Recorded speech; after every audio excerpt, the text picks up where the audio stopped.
నిన్న మాకు సచివాలయం నుంచి ఫోన్ వచ్చిందండి. సచివాలయం నుంచి ఫోన్ వచ్చి మీకు వర్క్ ఫ్రమ్ హోమ్ చేయడానికి మీ పేరు వచ్చిందండి లిస్ట్లో అని చెప్పేసి పేరు వచ్చింది. ఈరోజు రమ్మన్నారన్నమాట. ఈరోజు మేము కనుక్కుంటాకి వెళ్తున్నాము.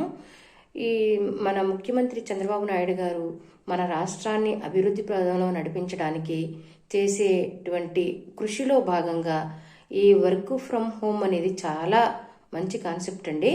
ఎందుకంటే ఇప్పుడు కొంతమంది పిల్లలు ఉంటారు, లేడీస్ అయినా జెంట్స్ అయినా బయటికి వెళ్ళి పని చేసేటువంటి వాళ్ళకి అవకాశం లేకపోతే వాళ్ళ దగ్గర టాలెంట్ ఉన్న ఇంట్లో ఉంటారు. ఇంట్లో ఉన్నప్పుడు వారికి వర్క్ ఫ్రమ్ హోమ్ ఇస్తే గనక వారి యొక్క నైపుణ్యాన్ని బయటికి తీసి వారికి ఉపాధి కలిగించినట్టు ప్రభుత్వం వారు అవుతుంది. వారి యొక్క నైపుణ్యాన్ని కూడా బయట పెట్టేందుకు అవకాశం వచ్చినట్టు అవుతుంది కదండి.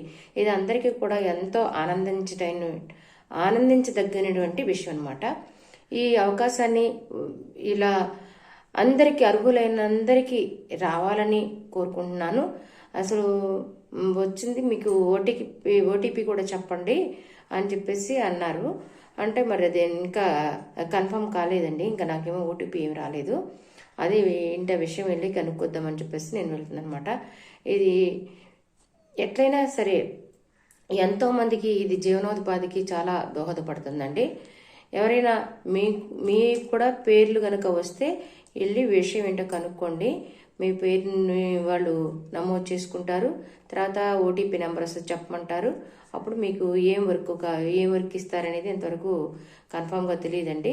మీరు కూడా ఒకసారి వెళ్తే కనుక, సచివాలయానికి వెళ్తే కనుక మీకు అన్ని విషయాలు కూడా తెలియడానికి అవకాశం ఉంటుంది. ఈ అవకాశాన్ని అందరూ కూడా ఏపీ మహిళలు, నిరుద్యోగులు అందరూ కూడా సద్వినియోగపరుచుకొని వినియోగించుకుంటారని ఆశిద్దాము అందరం కూడా.